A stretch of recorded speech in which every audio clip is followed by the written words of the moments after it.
Now, do you want to say no? What the hell? What the hell are you talking about? Or yeah, I'm the president.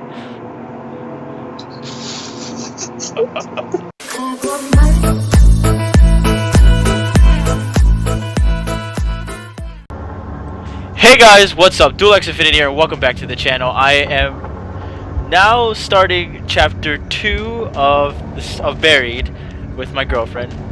Now, the last episode we technically, yeah, we woke up in a very strange part of the woods. Everything was trashed, everything was messed up, no one knows what was going on. We were hearing random noises, people were dead.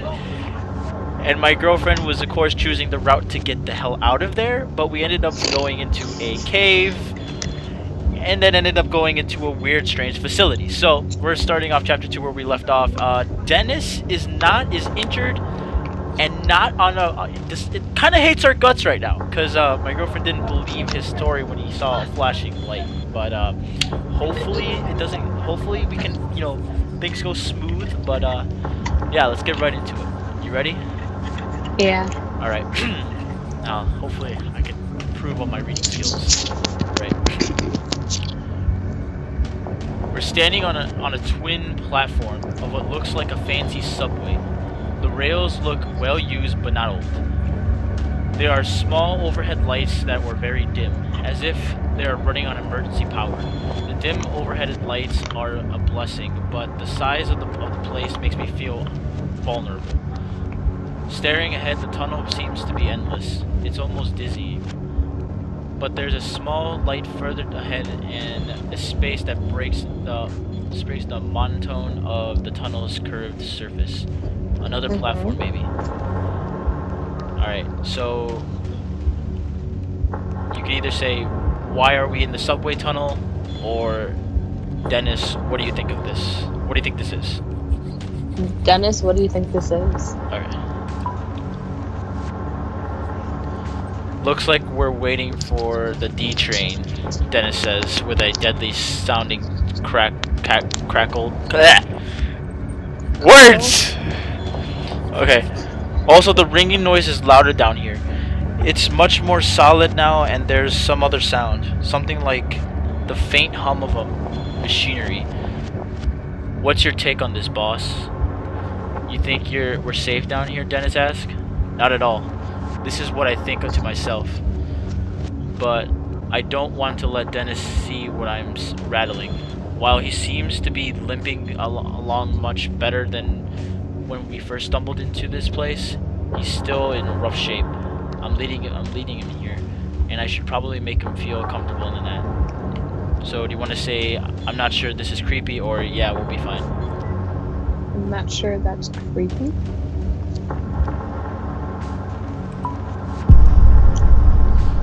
Told Dennis you were scared. I think we can officially say that we have no business here, I continued. If you want the truth, I'm a little frightened. A place like this, buried under the woods, well, it just doesn't feel right. I feel like we've walked into a trap or something. My lack of confidence is mirrored in Dennis's face. If he wasn't uneasy before, he is now. From the look of it, we can go either right, left, or right. The left is slightly lit, the right is not so much. This makes me uneasy because I get the sense that one wrong turn in a place like this would have us wandering for hours. Suddenly I jerk my head to the right as I hear the unmistakable sound of someone walking. Did you hear something? I asked Dennis. My eyes straining to the sun to see anything in the darkness. Not sure, he says. Maybe. It's kind of sound like footsteps. I wait a moment, but the sound doesn't come again. So, those are our options. To the left are flickering lights indicating that we'll at least be able to see. There is also a hum of machinery, a sign of life. To the right is just darkness, but we also heard footsteps in that direction. So, do you want to go left or go right?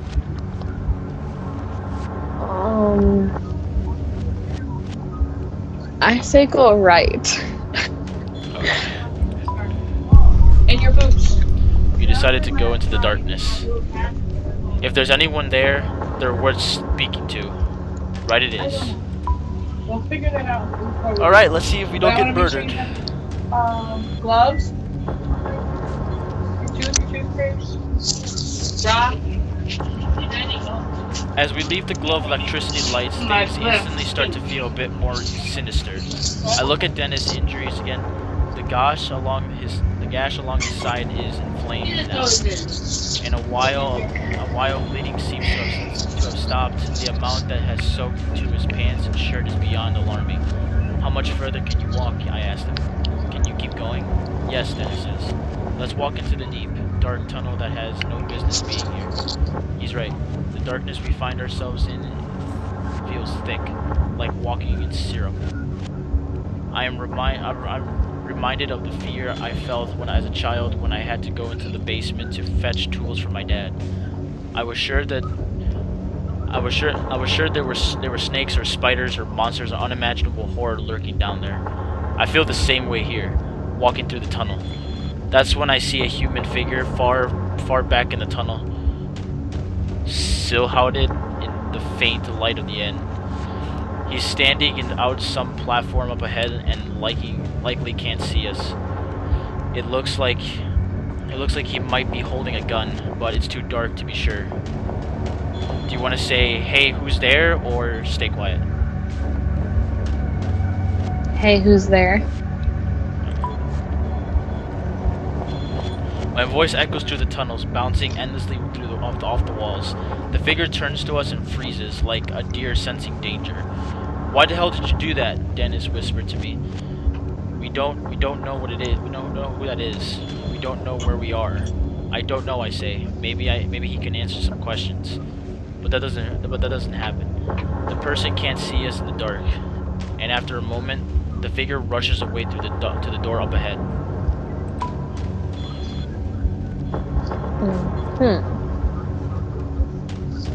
Alright. That's interesting.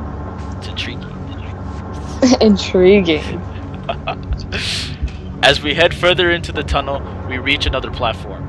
There's a light coming from the platform, but like the overhead lights, there are dim red emergency lights. I start to wonder if the explosion at the logging site caused a power outage in this place, whatever this place is. The ringing noise that I originally thought it was in my head is getting louder. I'm starting to think of if it's some sort of alarm. When we come to a large open area ahead in the tunnel, it further resembles a subway station. As I try to ignore the reality, it's undeniable.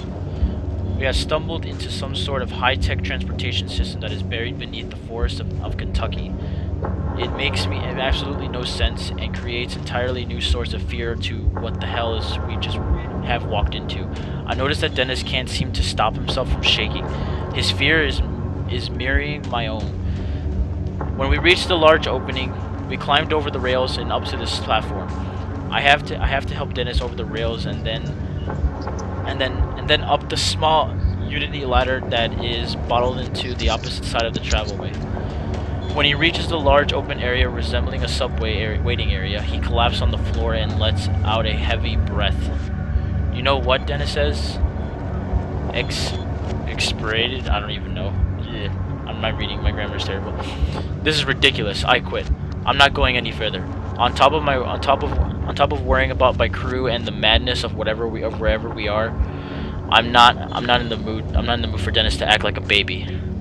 So do you either say get up and pull it together, Dennis, or it's okay, take it easy, you can do it? It's okay. Take it easy. You can do it. I'm not the one to gash in my side, I think to myself, so I decide to cut him some slack. "Damn, boss, I'm sorry," he says. "It's okay," I say. I don't know how you're still on your feet, if I'm being honest." "Stubbornness," he says with a weak laugh. "You need a minute to rest?" I ask, as warmly as I can muster. "No. If I sit down to rest, I'm afraid I might not get back up. Let's keep going while I can still go." I reach down and help him on his feet, and then we get ourselves onto the platform. Right in front of us, there's an entrance to a long hallway exiting the platform area. It's at this point I realize these red emergency lights might be on for someone else who is actually supposed to be here, like that guy I saw earlier, standing on the platform. Yell out or stay quiet. Stay quiet. Okay. I'm still not sure if I want to alert anyone in the fact that there are strangers in this secret place, and thought of hearing a scream, even my own scream, is this empty place is too much to bear. The emergency lights continue to flicker overhead, casting a sick sort of pinkerish light on everything. My mind is racing on what sort of place this might be. It's obvious that it's meant to be a secret. And if it's supposed to be a secret, and there was a power outage recently, maybe everyone has been evacuated. But then, why was that one person still here?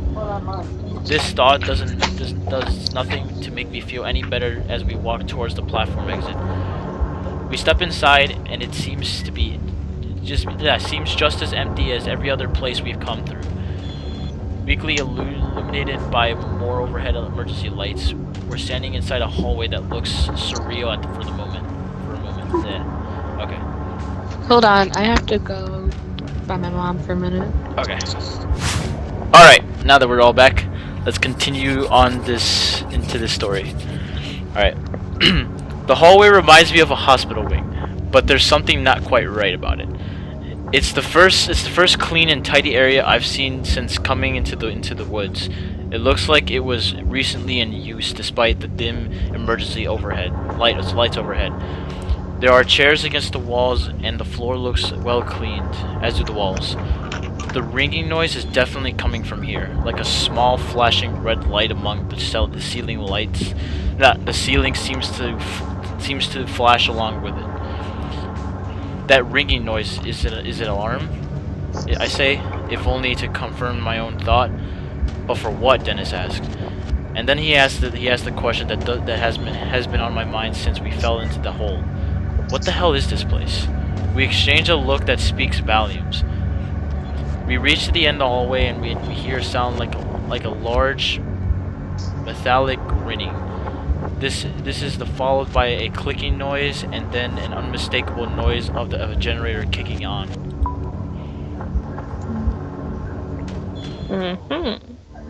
Okay, okay, so this actually looks pretty neat as a hospital, I'm not gonna lie. It looks creepy. Well, creepy for an underground place. Yeah. Without warning, the facility joins to life. The red glowing of the emergency lights is suddenly replaced by a bright white fluorescent ones. That mechanical hump that is oddly comforting. Somehow the powers being back on urges us on. It's then that I noticed the ringing noise has stopped. So it had been an alarm, but for what? Just a power failure? We head down the hallway, an electric hum of lights surrounding overhead. Other than that, the place is dead quiet. What? The hall is about 100 feet long with two main doors. One door opens onto a large room that looks like a conference room with a whiteboard and papers strewn about. Across the hallway, another door looks like a laboratory of some sort. Dennis slumps against the wall in defeat and lets out a scary sounding chuckle. Something funny? I ask, and as a dark and rotting panic starts to grip me. Dennis just keeps chuckling as he slides to the floor. I'm just going to sit here while you look around, he says. There's a look on his eyes that reminds me far too much of a dead animal on the side of a road. Enter the conference room or enter the lab? Enter the lab.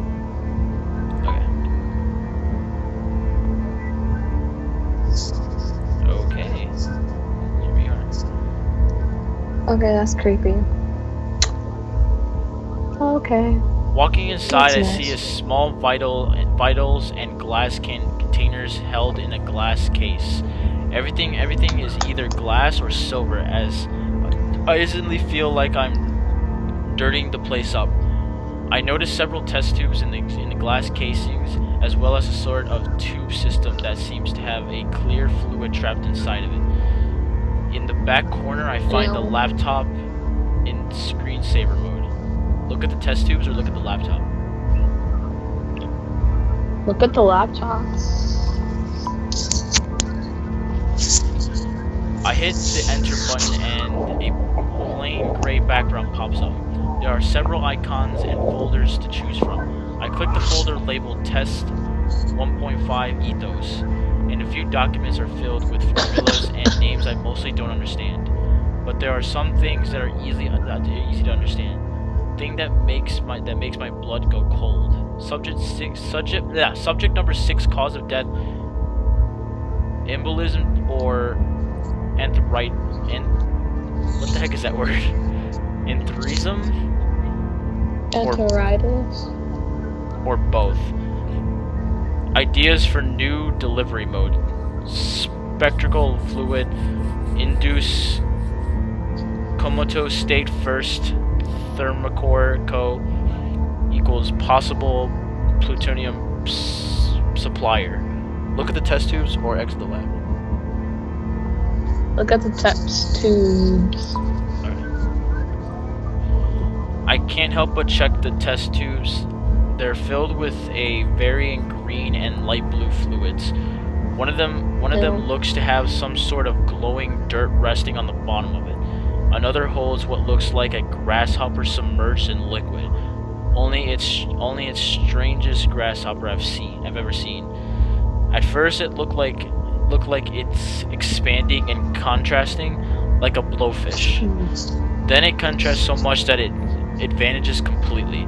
As I look closer, it springs back into an existing and a complete different test tube, and I'm embarrassed when I actually jump back. I take another look around the lab, trying to piece together what might have taken place here.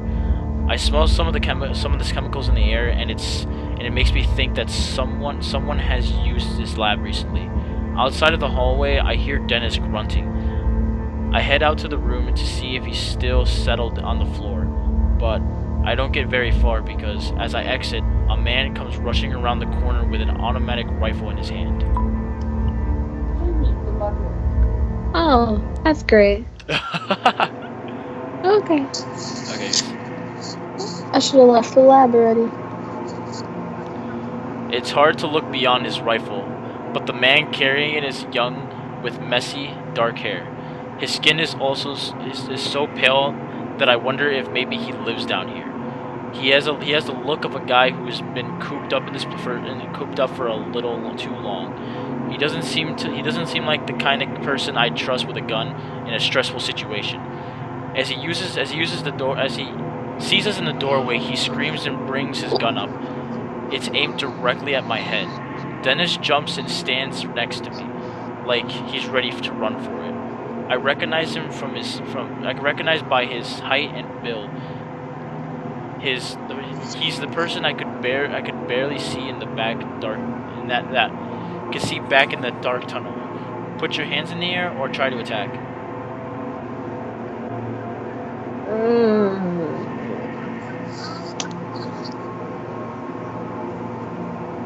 I don't know. I mean, he has a gun pointed to you, so. What do you think? I mean, if I try to attack, we're gonna most likely would get shot right away. But I mean, I guess putting your hands up could help get us some answers. Okay. So we're gonna put our hands in the air. I put my Like hands. you don't care. Yeah. I put my hands in the air, surprised at how natural it feels to go into this surrendered state. Maybe it's because this feels like a dream. Maybe it's because I feel like I'll snap awake if the maniac pulls the trigger. I recognize you. You stomped on the ground and set off the security mics in the entrance. What? I asked, unable to think of anything else to say.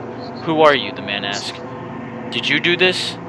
The man eyes us both, and I see something in his eyes that's unsettled me. He's scared, but there's something else. Do you want to say we're just loggers or we're nobody, don't shoot us? Wait, what? You either say we're just loggers or we're nobody, don't shoot us. Where nobody don't shoot us? As long as you don't give me a reason, I won't, the man says. But until I know I can trust you, the barrel is going to stay aimed right where it is. Someone knocked the power out, the man says. It's back on now. But if it was out long enough, well, we're in a heap of trouble. What is it? Who sent you? Look, we don't know what you're talking about, Dennis says. Something happened out in the woods. Are you alone? Are there others with you? The armed man asked, thrusting the gun in my face. How the hell did we get into this situation? I think to myself. If we haven't fallen into this hole, we wouldn't be here. I'm not really sure if we went to be given this guy information, but we don't know anything about him. But then again, he might have answers. Do you say no, just us, or we're looking for our crew? We're looking for our crew. Okay. We have other crew members that we can't find, I say. Your crew? He asked, seeming confused. If this man thinks that we're nuts, there's no telling what he might do. The fact that he looks a little scary himself, crazy himself, makes the situation even harder. But how'd you get in here, my man asked. I pointed down the hallway towards the subway. We came that way. The doors weren't locked. His expression calms a bit, but I'm still very awake of the gun that's leveled less than a foot away from my face. Please put the gun down or grab his head. Or grab his gun.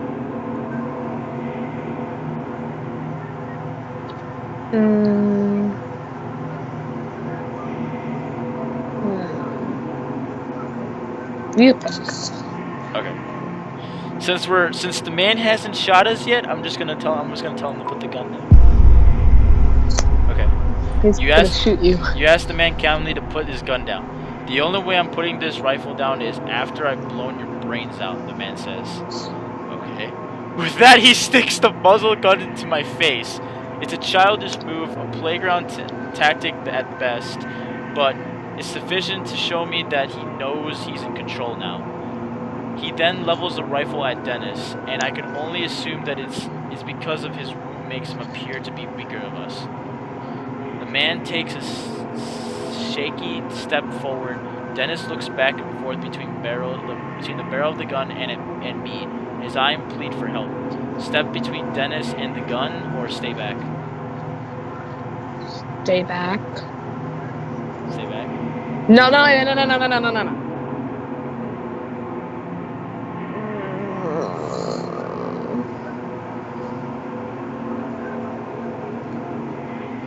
The first one.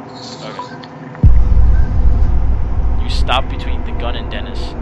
Before I'm fully aware of what I'm doing, I step in front of Dennis. The barrel of the rifle is nearly touching my chest now. Both Dennis and the man seemed a little confused at my action, and I do my best to swallow down my fear. I don't know what's going on here, I say, but we're here by mistake. Well, you have no business here, the man says, but now that the power's on, I think you might be too late anyways. For what, I ask. But he doesn't answer me. Instead, he steps forward and actually pushes me backwards with the end of his rifle. The man then repeats the question he asked before, one that makes no sense and honestly makes me think that he's actually a little crazy. Who sent you? He asked. You assholes are from Pentagon? I'm not quite sure how to take this question. Is this guy joking? Now, you want to say no? What the hell are you talking about? Or yeah, I'm the president.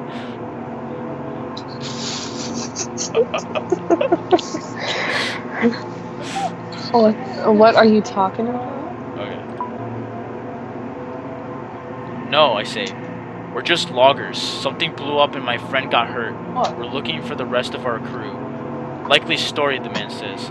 but I see a flickering of recognition in his face that makes me think that he might believe me. Still, he grips the gun as tight as ever. The look on his face makes me think that he'll shoot at any moment. "You both just stand still," he says. "Sooner or later, someone will come along and I'll turn you over." He again thrusts the gun forward as if he has an invisible bonnet on it. Yeah. There's no need for that, I tell him. I have no guarantee that he won't pull the trigger. "Look," Dennis says, "we don't want any trouble. We're just as confused as you are." Then, in a movement so fast that I just about miss it, Dennis lunges forward. I have no idea how he's moving so fast. Just 30 seconds ago I was worried about how close to death he looked. But now he's moving lightning fast, his left arm coming at the barrel of the gun like a club. In the commotion, the man does pull the trigger. The booming noise is deafening, and there is a moment where I think I've been hit. It takes a clanking noise on the ground, tearing into the floor at my feet to help me realize that I have not been shot. I look to the floor and see where the shot missed. My right leg is less than 3 inches. I'm paralyzed and shocked for a moment as Dennis and the man fighting over the possession of the rifle. There's a fire extinguisher on the wall I could use as a bludgeon, I guess. I don't even know how that is. But I might not have enough time to grab it before Dennis is overpowered. Grab the fire extinguisher and come back, or punch him. Punch him. Okay. Don't grab it, because you never know. Dennis has the man pinned to the floor, but it isn't strong enough to keep him down. As I fall onto the floor to help, the barrel of the rifle swings right in front of my face. I reminded how close I had come to being shot. On my knees now, I delivered a hard, stiff punch to the man's face. I don't punch someone often, never really. I'm not usually a brawling type.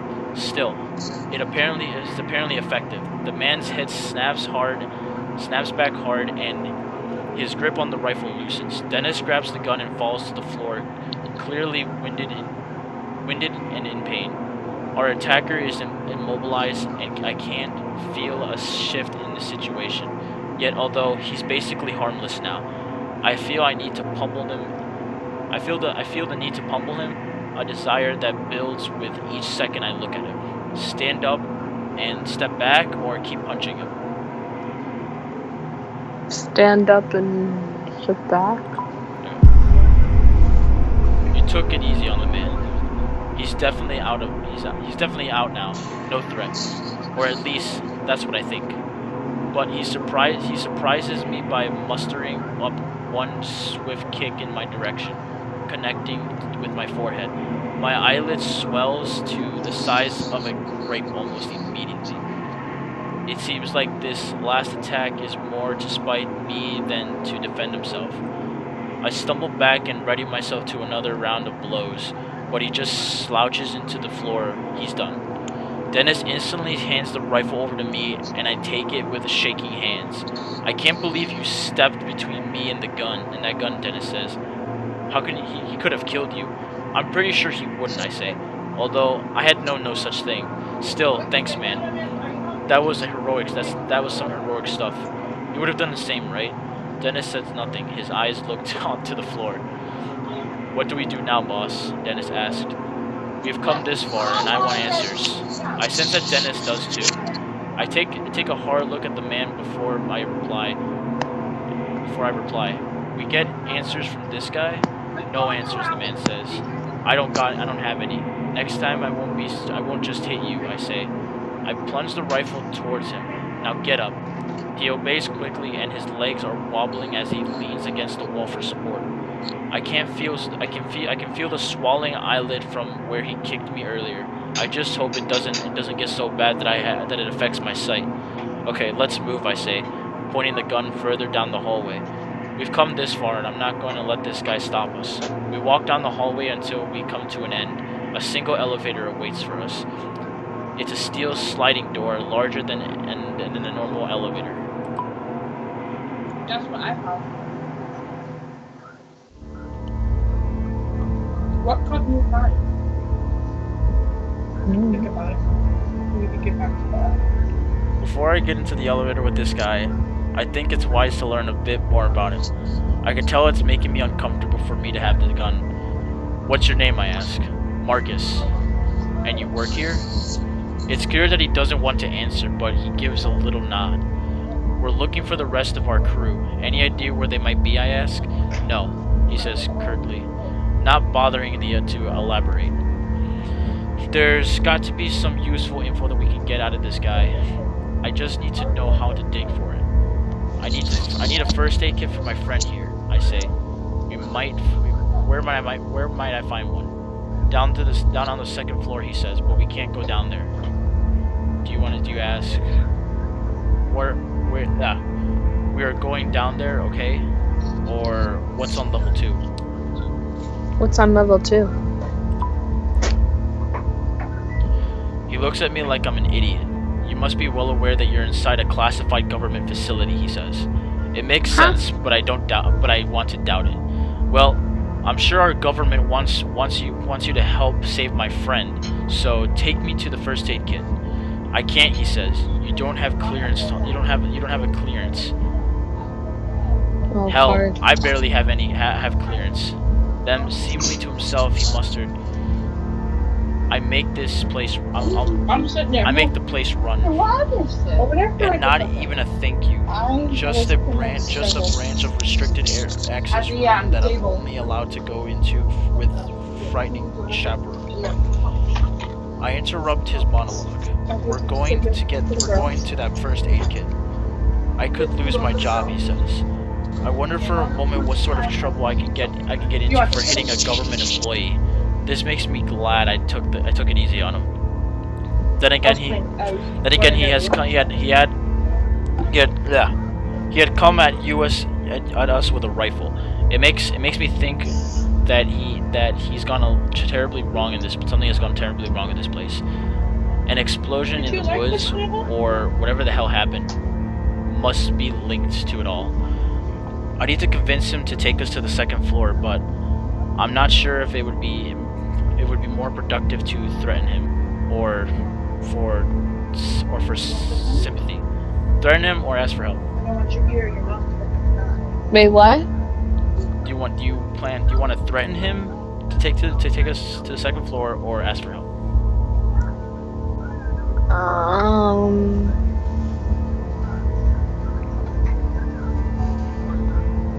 Threaten them? Okay. I placed the rifle on his head. While I know what I don't have it in me to pull the trigger. I have no problem holding it there. Your job or your life, I say harshly. My swallow eye from where he kicked me isn't making me feel exactly generous. He looked at me sternly, weighing his options. This is a felony, he says, but I can tell that he's not going to fight me anymore. Good, now take us to the second level. With the untrusting stare, Marcus walks to the elevator door, approaching a small keypad by the doors. He punches the numerical code on the keypad, and we can hear a slight mechanical hum behind the steel doors. After a few seconds of angry glance and a frightened snare from Marcus, the elevator arrives. The steel doors slide open with a whispering, revealing the interior. Wow. That's interesting. T-shirts with you. He's in your bag. This one? It's exceptionally She got put on the floor. It's exceptionally well lit, and it looks to be made stainless steel.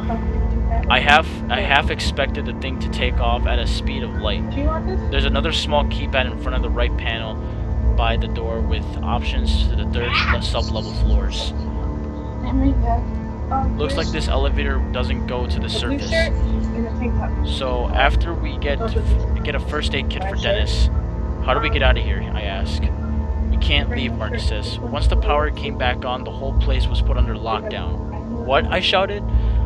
Can't you override it? No. It's to prevent anything from getting out. I can't.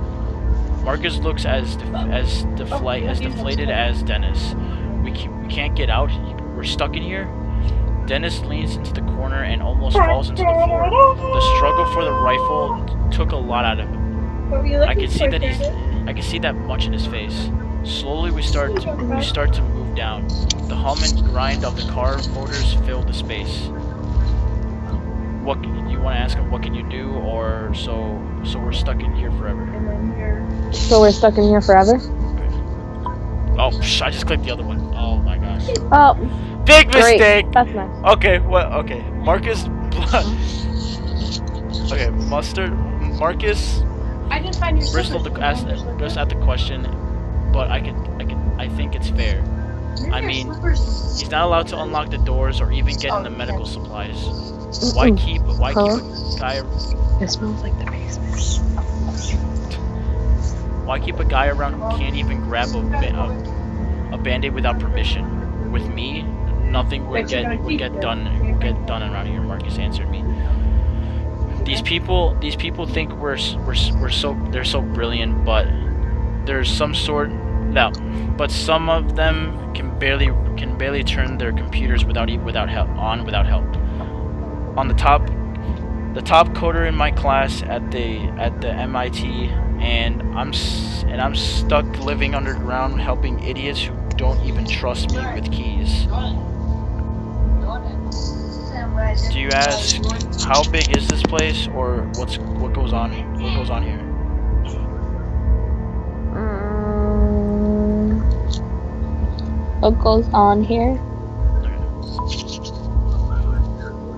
Oh wow, you clicked the right one. Marcus shakes his head. You might as well shoot me. I can't tell you. Why not? It's beyond it's beyond classified. And the things I know don't even cover the start of it. What does that mean? I ask, starting to get irritated. It means that even if I wanted to tell you what sort of work is done here, I don't know enough about it. Do you ask how big is this place, or what's your job? Yes?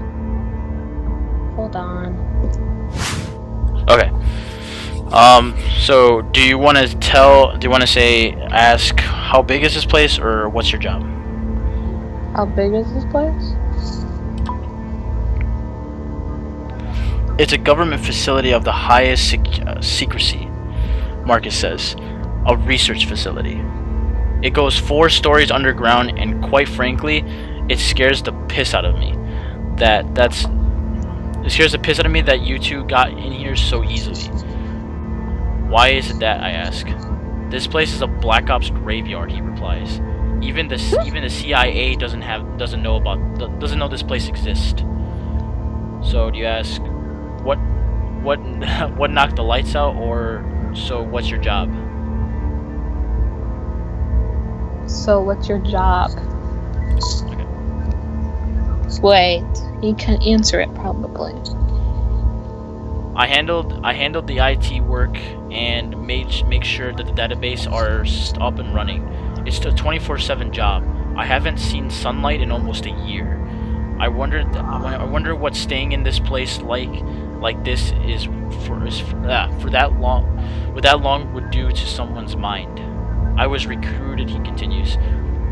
Because of the workload, no one else wanted this job, but I don't really mind being by myself, no family.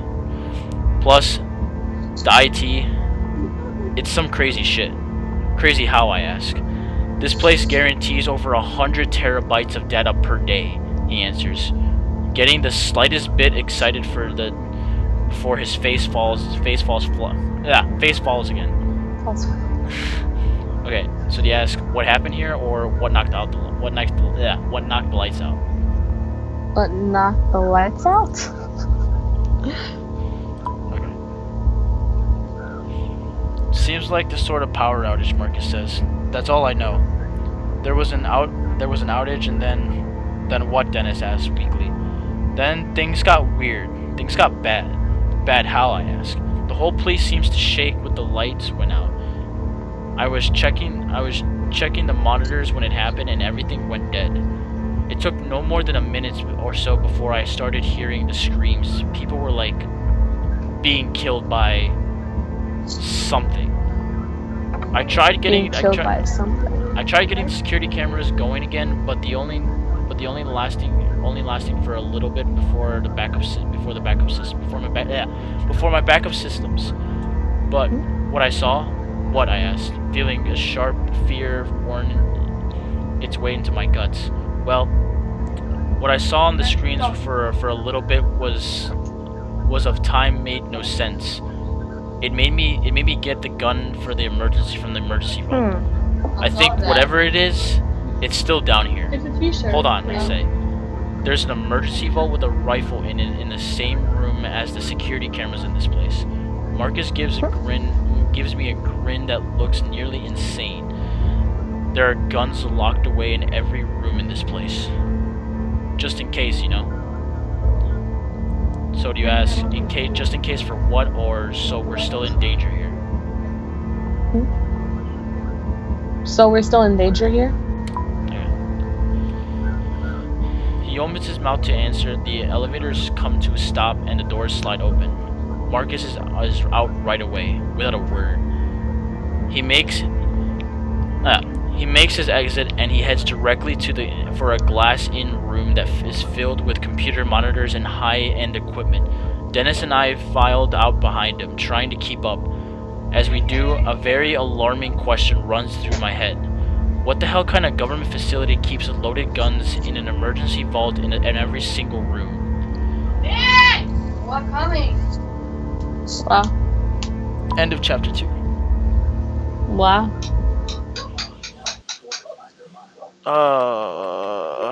This is great. Okay, let's see the choices we made. That was great.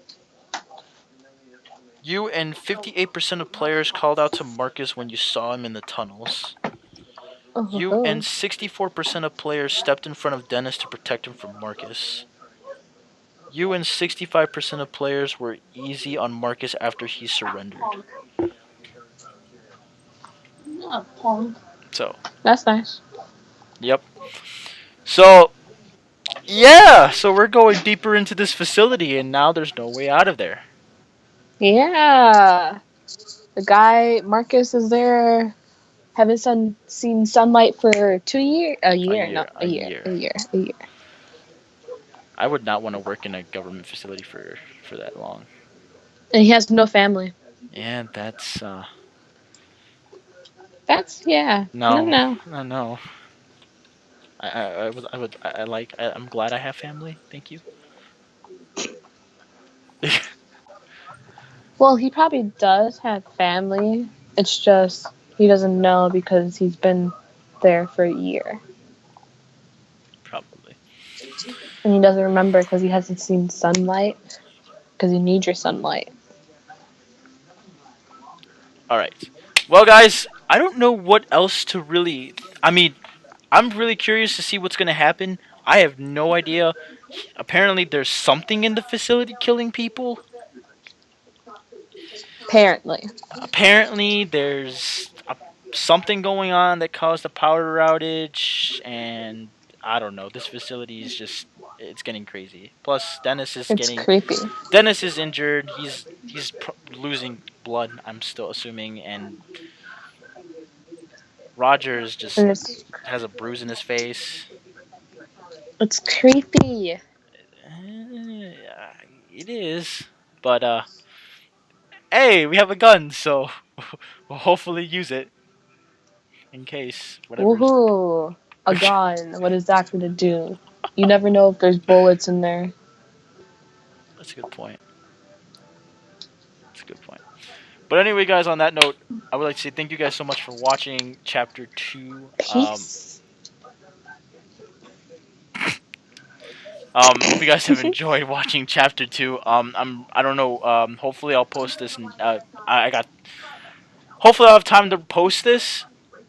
If not, I'll most likely post it soon. I will post this most definitely, like... Soon. He said soon. That means a week. Not a week. I'll post. Mm. I'm gonna try today to see if I can get this up, but if not, I'll post it somewhere around tomorrow, or the next day. Um. Mhm. Hmm. But hope you guys hope you guys are enjoying the recordings I'm having with my lovely, beautiful girlfriend over here, because I think it's fun. And yeah, so if you guys enjoy having me playing recording with my girlfriend, please hit that like button down below. Hit that like button down below. Also, don't forget to subscribe if you guys are new. Greatly appreciated. The support I'm getting on this channel is it's just going good. I love it. I appreciate all the support. You guys are amazing. Keep the channel growing. Let's grow the family. Let's grow the community. Let's grow the family. Yeah, you guys are like a family, man. This is like a family. You guys are a part of it. You guys are joining me on my crazy adventures in the game world. I also got a few ideas for a new series. Thank you to my lovely girlfriend who recommended these two new games that one of them I'm already installing and the other one I'm getting. So expect two new series is coming up, and my girlfriend's gonna be a part of it. So expect that. But with that all being said, oh yeah, don't forget to follow me on Twitter. The link will be in the description below. Check it out. I will try my best to post whatever stuff I can post on there. Because I mean, at the moment I have plenty of time to record, so I don't really have. But I'll keep Twitter updated as much as possible. And also, don't forget to check out the Wright Crafters channel. Link will be in the description. Uh, now that Mark's back, expect new content. Oh my god. I know my girlfriends can't wait to see it. so, so yeah. Thank you guys so much for watching. My name is DualX Infinity. Hope you guys are all having a fantastic day, and I'll see you all next time. Peace.